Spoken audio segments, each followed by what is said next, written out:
O Brasil é líder da América Latina em casos de depressão e no mundo quando o assunto é ansiedade. E o importante agente que está lutando contra isso é o psicólogo. A gente vai diferenciar a ansiedade normal da patológica, principalmente quando a gente olha os impactos na vida da pessoa, tanto na funcionalidade dela no dia a dia e também no afastamento do que a gente gosta de chamar de valores. Quando há um aumento progressivo, tanto em frequência e intensidade, isso começa a ter um impacto funcional na vida da pessoa, a gente começa a caracterizar ela mais como uma patologia. Mas afinal de contas, quais são as armas que nós temos para vencer a ansiedade e a depressão? Seja bem-vindo e seja bem-vinda ao último episódio de No Fronte da Saúde Mental, uma produção do Instituto de Psicologia baseada em evidências.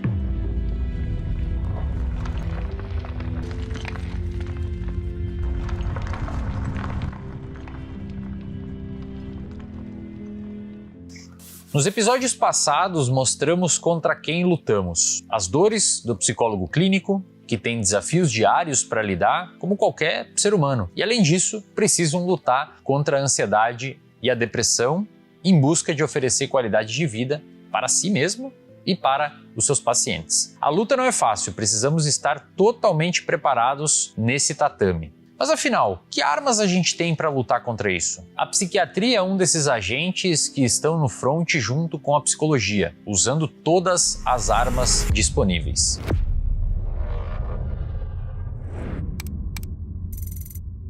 Quais são as armas hoje que a psiquiatria tem para lutar contra os quadros de ansiedade e depressão? A psiquiatria está passando por um momento de transformação bem importante. Então, hoje a gente tem novas possibilidades terapêuticas e isso ajuda especialmente os pacientes que não respondem bem aos tratamentos convencionais. Um exemplo importante disso é a eletroconvulsoterapia. Apesar dela ter um estigma histórico, ela continua sendo uma das intervenções mais eficazes para depressão grave, com risco de suicídio ou até mesmo sintomas catatônicos. Então hoje a ECT é realizada com anestesia, com monitoramento, com protocolos seguros e os resultados da ECT elas são muito mais rápidos do que da medicação. Outra grande inovação que a gente já tem no Brasil, inclusive, é a escetamina intranasal. Ela tem um mecanismo de ação distinto dos antidepressivos tradicionais, mas elas geram um alívio rápido nos quadros resistentes ao tratamento medicamentoso. Inclusive, reduz a ideação suicida em poucos dias. Outra novidade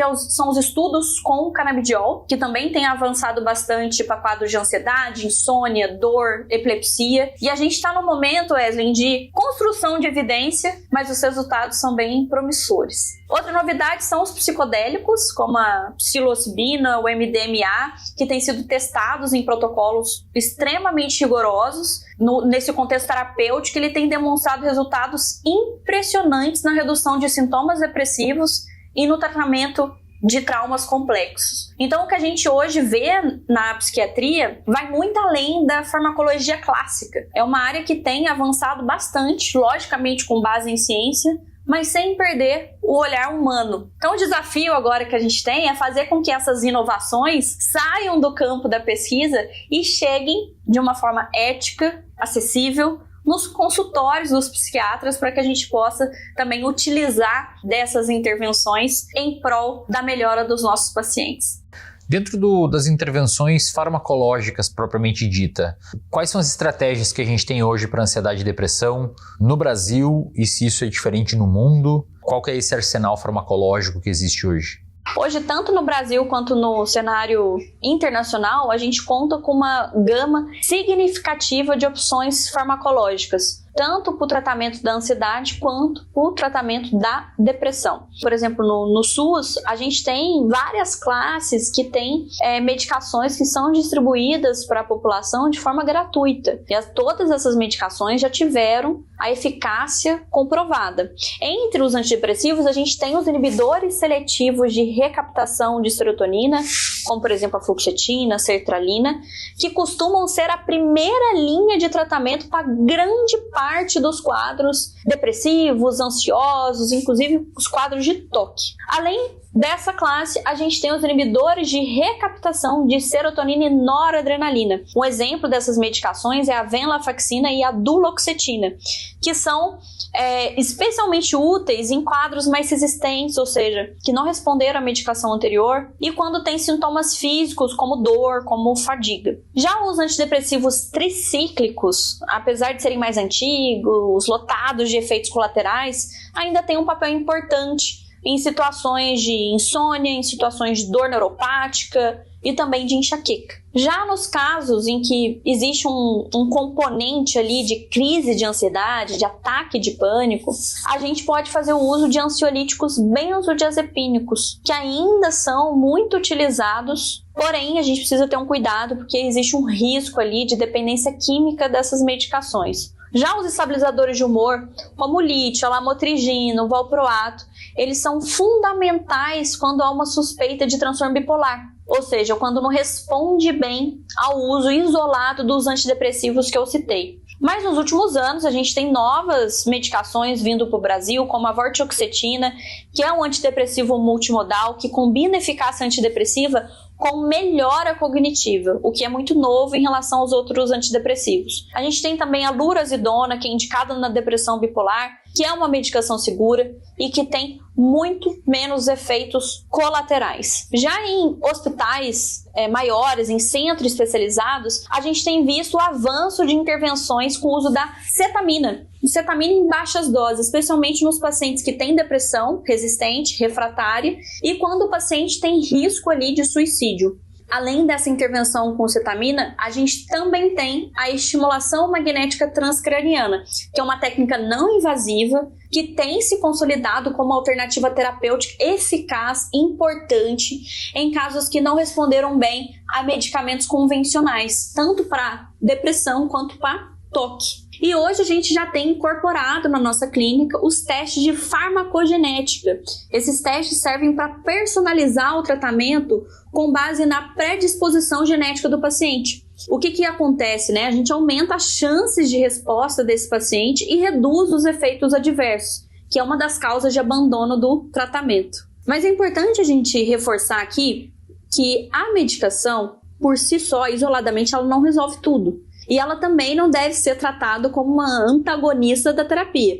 O que muitas vezes o medicamento faz é abrir o caminho para o terapeuta, porque a medicação ela estabiliza o quadro, ela reduz os sintomas que são mais incapacitantes, permite que o paciente durma melhor, que o paciente pense com mais clareza, que o paciente sinta menos angústia.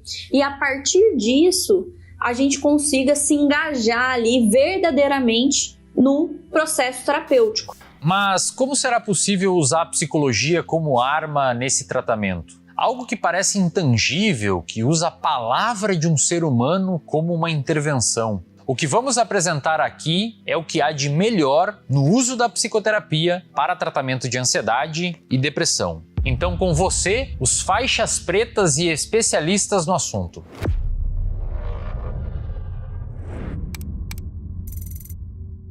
Ana, nós sabemos que a população brasileira é uma das populações mais depressivas do mundo e temos uma boa noção de como o transtorno depressivo ou os transtornos depressivos são debilitantes na vida de um sujeito. Considerando o que a psicologia produziu de mais eficiente para amenizar os sintomas e o sofrimento causado por quadros de depressão na população, o que você diria que hoje na clínica é mais eficiente para tratar esses casos? Bom, como você disse, os transtornos depressivos têm sido prevalentes no cenário brasileiro. Temos um índice aí que gira em torno de 8% a 11% da população, então é um índice elevadíssimo. Em termos de tratamento, então hoje nós temos evidenciado que a melhor indicação para os nossos pacientes está nas intervenções dentro das terapias cognitivas e comportamentais. Então temos intervenções direcionadas, por exemplo, para a ativação comportamental, temos a reestruturação cognitiva, e temos intervenções que podem auxiliar o paciente também na reintegração ao seu funcionamento mais saudável. Então, temos ações complementares, como, por exemplo, exercícios físicos, a adequação da rotina, da alimentação, que contribuem para o bom funcionamento desse paciente. Se você hoje tivesse que elencar mais ou menos como que funcionam de maneira geral, claro, porque o tratamento é individualizado sempre, as 3, 4 primeiras sessões de um tratamento com um paciente diagnosticado com um transtorno depressivo maior, como que você exploraria mais ou menos essas 3, 4 primeiras sessões? O que o psicoterapeuta não deve deixar de fazer? Como você disse, é importante nós individualizarmos o planejamento do tratamento, e isso começa desde a avaliação diagnóstica, porque nós precisamos observar se esse quadro depressivo do paciente se configura em um quadro leve, em um quadro moderado, em um quadro mais grave, porque isso vai impactar diretamente na intensidade, na forma da aplicação das estratégias de intervenção. Então, eu recomendo, claro, que no processo de avaliação diagnóstica seja feita a anamnese, muito bem feita, o exame do estado mental do paciente. A partir disso, nós vamos formular o caso do paciente para entender como estes transtornos depressivos estão se manifestando para este indivíduo. A partir disso, traçamos os objetivos terapêuticos e começamos a planejar e executar o plano de tratamento do paciente. Considerando a terapia cognitivo-comportamental, então nós precisamos, antes de sermos meros aplicadores de técnicas, precisamos ter muita clareza sobre alguns princípios em que o tratamento estará fundamentado. Então, são 14 princípios da TCC, até na nossa aula sobre a terapia cognitivo-comportamental, no curso dentro do IPBE nós temos uma aula específica sobre os princípios, mas aqui quero destacar pelo menos 3 princípios que vão fundamentar aí sim a aplicação das técnicas ao longo dessas primeiras 3, 4 sessões que nós estamos comentando aqui. Então, o primeiro princípio que eu quero destacar é o empirismo colaborativo. É muito importante que o paciente entenda a relação de parceria com o paciente, com o terapeuta e paciente. Nós vamos oferecer todo o conhecimento técnico, a nossa expertise, e o paciente, obviamente, vai trazer as suas informações individuais da sua experiência psicopatológica. É importante que essa clareza também passe para o próprio tratamento, ou ele não vai ser um mero espectador do tratamento, do psicólogo ali desempenhando e ele passivamente recebendo aquilo, ele vai participar também. Segundo ponto é que a TCC ela é psicoeducativa. Então, nós, como psicólogos, precisamos assumir também a função de professores do nosso paciente. Não no sentido apenas técnico, mas principalmente prático, ou seja, como é que o paciente vai conseguir aplicar aquilo que nós estamos trabalhando em terapia na sua vida real, no seu dia a dia. Então, nós precisamos facilitar o nosso paciente a entender de fato, dentro do contexto dele, a utilidade clínica daquilo que é trabalhado em terapia. Por isso eu sempre digo para os alunos sobre a importância de nós trabalharmos, por exemplo, as nossas habilidades de comunicação, sermos claros nisso, porque não adianta apenas determos o conhecimento teórico se não conseguirmos passar para o paciente esse conhecimento. E o terceiro princípio que eu destaco é o contínuo monitoramento do progresso do paciente. Principalmente nos quadros depressivos, é extremamente importante que o paciente consiga acompanhar, perceber as suas evoluções, por mínimas que sejam, às vezes é muita coisa para um paciente depressivo. Então, você oferecer essa estrutura de monitoramento, até para que o próprio paciente também vá aprendendo a observar a sua evolução, a sua melhora, os seus avanços. Isso é fundamental dentro do quadro depressivo. Então, a partir desses princípios, nós vamos, então, ajudar o paciente a elencar as suas necessidades de intervenção. Para quadros de moderados a grave, existe uma indicação para nós priorizarmos ações relacionadas à ativação comportamental. Porque às vezes o paciente está num quadro ali tão já prejudicado em termos cognitivos, que é muito difícil você separar apenas as intervenções cognitivas das comportamentais. Isso na teoria, quando a gente estuda, é muito organizado, vamos fazer ações comportamentais, depois ações cognitivas. Na prática não é bem assim. Mas nós temos a tendência para esses quadros mais agravados a priorizar intervenções de ativação comportamental. A ativação comportamental, claro, ela vai vir num contexto também psicoeducativo, o paciente precisa entender por que aquela intervenção está sendo feita, qual é a necessidade que vem encaixar com a intervenção proposta. E ativação comportamental, então, tem a função de nós aproximarmos o paciente novamente dos seus reforçadores, né, daquilo que é estimulante para o paciente, tanto em termos de prazer, então, de percepção do prazer, de vivência do prazer, mas não só isso. Também em termos de domínio, que nós chamamos, ou seja, aquelas atividades que o paciente percebe, puxa, eu fui capaz de ir lá e fazer, eu concluí o que tinha que ser feito. Isso tem muito a ver com a questão de resolução de problemas, então também é uma ênfase muito central na ativação comportamental, o paciente dar conta dessas ações resolutivas. E, por fim, ações de relacionamento interpessoal. Nós sabemos que os quadros depressivos levam o paciente a uma tendência ao isolamento, às restrições das interações sociais. Então, a ativação comportamental também terá essa ênfase de, novamente, inserir o paciente em contextos sociais que sejam saudáveis. Assim como para a depressão, a psicologia tem importantes armas para derrubar a ansiedade dentro dessa luta.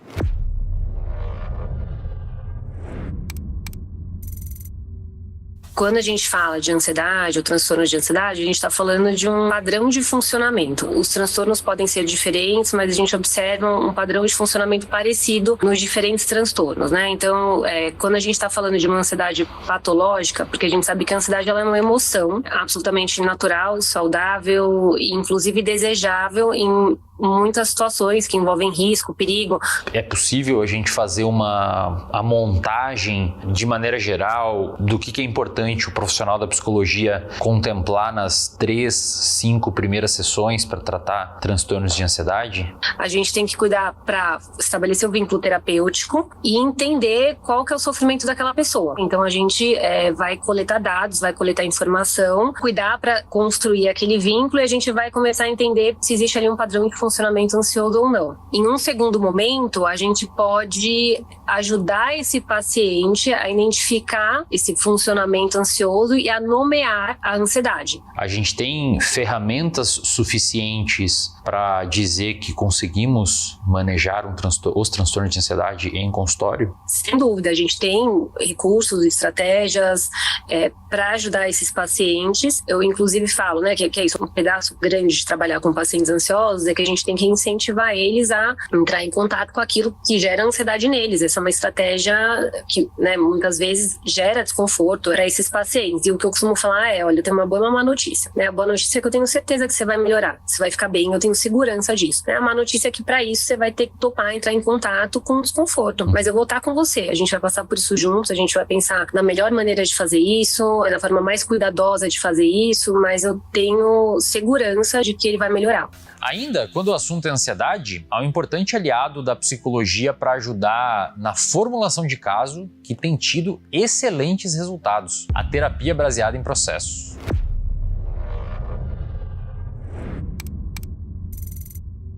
A lógica é, ao invés de eu ter um manual para cada transtorno, então, por exemplo, eu estou atendendo um paciente com um transtorno de ansiedade generalizada. Aí eu vou ler o manual de transtorno de ansiedade generalizada. Mas aí eu descubro que esse paciente também atinge critério para depressão. Aí eu vou ter que ler o manual de depressão. Então, fazer um apanhado desses manuais torna a prática mais confusa. E essa é uma das maiores críticas que se fazem a essa lógica. Então, a ideia é mudar a lógica. Ao invés da gente olhar para transtornos específicos, a gente começar a entender quais são os processos psicológicos envolvidos naquele caso. Então, por exemplo, a gente sabe que pessoas com transtorno de ansiedade generalizada vão ter questões relacionadas à forma com que eles estão pensando sobre o que está acontecendo com eles. Então, tem questões cognitivas importantes a serem trabalhadas, no caso. Mas um paciente com depressão também vai ter questão cognitiva. Como a gente trabalha essas questões cognitivas?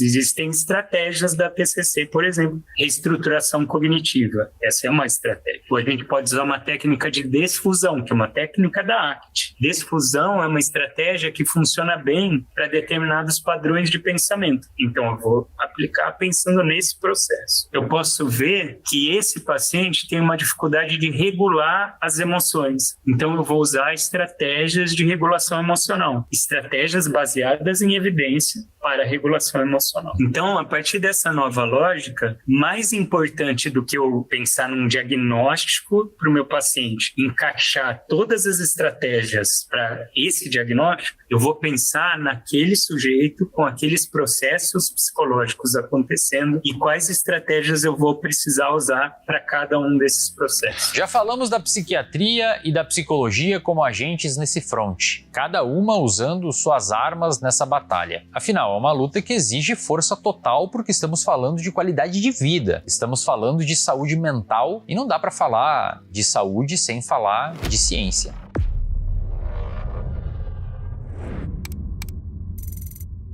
Como você enxerga a PBE e a contribuição da PBE, da prática baseada em evidências, dentro dos tratamentos de ansiedade e depressão? Bom, em primeiro lugar, é importante destacar que a prática baseada em evidências representa uma verdadeira revolução na forma pela qual os psicólogos atuam em casos clínicos como ansiedade e depressão. Na verdade, em todo e qualquer tipo de quadro clínico. Porque a prática baseada em evidências leva os profissionais de saúde a trabalharem de forma orientada por aquilo que as pesquisas clínicas mostraram que é útil, que é relevante, que é eficaz e que é seguro, e não com base naquilo que é teoricamente coerente ou é de acordo com a preferência de alguém ou faz sentido, mas que não necessariamente foram testadas, verificadas, checadas. Isso acho que é bem importante deixar claro. Agora, como isso funciona na prática? Tudo começa pelo paciente. Então, é um indivíduo que está sofrendo de ansiedade, está sofrendo de depressão, ou de ambas, e que procura esse profissional de saúde mental, um psicólogo. Só que ele é alguém que tem muito mais do que ansiedade e depressão.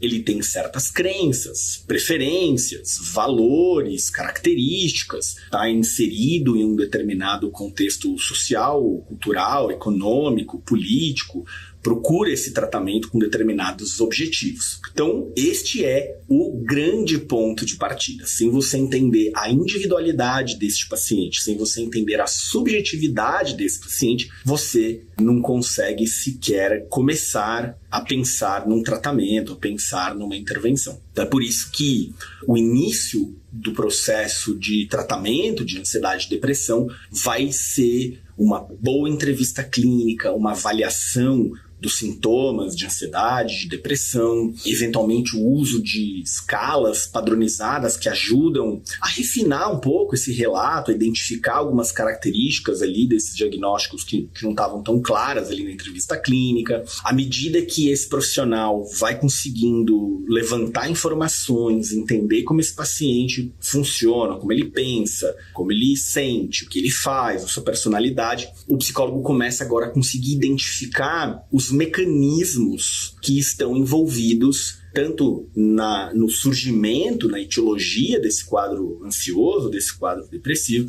bem como os fatores que estão mantendo ele assim. Então aqui o terapeuta vai fazer uso de várias ferramentas que foram cientificamente validadas. Então note, tudo começa com esse paciente que o terapeuta precisa, para bem avaliá-lo, conhecer as ferramentas, né, de entrevista, de escalas, de construção de relação terapêutica, de formulação de caso, de identificação dos mecanismos de manutenção, um reforçamento, uma esquiva experiencial, uma crença distorcida, algo nesse sentido. E tudo isso, então, tem que ser orientado pela melhor evidência disponível. Essa melhor evidência disponível está ali no universo dos artigos publicados, né, em que o profissional precisa saber identificar, que vai dizer, então, nesses casos, quais são as melhores ferramentas, as melhores estratégias, os melhores procedimentos, o que fazer, como fazer, quando fazer, o que não fazer, o que evitar, como mensurar o progresso, saber se o paciente está melhorando, piorando, está estagnado. Essas são as várias formas pelas quais a prática baseada em evidências consegue ajudar com eficácia e com segurança quem tem ansiedade e quem tem depressão. E com todo esse repertório, Jean, que você tem acadêmico e esse repertório de anos e anos atendendo, né, estando ali no front da saúde mental, na clínica, desde a época que era majoritariamente presencial até hoje que é online, como é que conselhos que você daria para a pessoa que está ali no outro lado da tela, para o profissional da psicologia que está no outro lado da tela e está enfrentando também nesse front da saúde mental? Que dicas que você daria para essa pessoa? Eu gostaria que eles nunca ficassem satisfeitos com a intuição clínica ou com a percepção de funciona para mim. Seja estudante, seja profissional já formado, todo colega precisa se aprimorar, precisa complementar a sua formação, precisa ler livros, precisa desenvolver repertório clínico. O nosso trabalho é um trabalho de muita responsabilidade e não dá para ir despreparado. Então a gente não pode nunca parar de estudar, não pode nunca parar de se aprimorar. A gente tem que sempre se lembrar que esse sofrimento ele requer habilidades, ele requer técnica, ele requer competência. Não é sentar e escutar alguém desabafar. Escutar é essencial, mas ele está longe de ser suficiente. O acolhimento, ele é o ponto de partida, ele não é o ponto de chegada.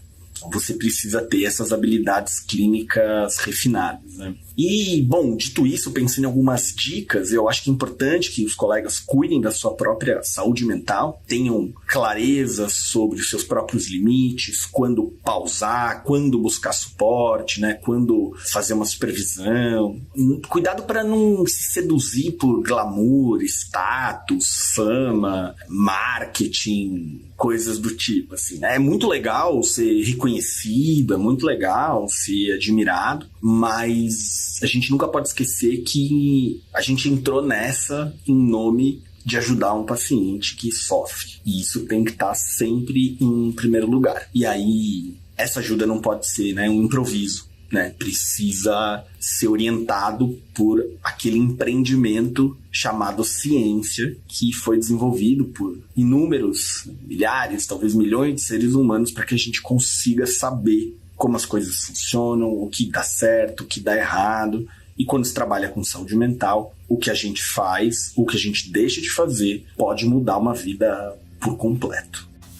Como ficou claro, na psicologia não falamos de superpoderes, como aqueles heróis dos filmes. Falamos de pessoas comuns que têm as suas lutas particulares e precisam cuidar de si antes de cuidar do outro. A partir daí, resolvemos falar do front, do qual a luta parece muitas vezes invisível e sem impactos. Porque diferente de uma guerra comum, não somos explosivos e alarmantes, mas também não lutamos sozinho como num tatame. A luta da saúde mental está neste lugar, entre a lama das trincheiras e o silêncio do tatame. Esse é o nosso front, onde a ciência tem dado para a psicologia boas condições de lutar em busca de uma vida significativa. Mas vencer a batalha contra a ansiedade e a depressão não significa vencer a guerra da saúde mental. Portanto, a nossa luta continua.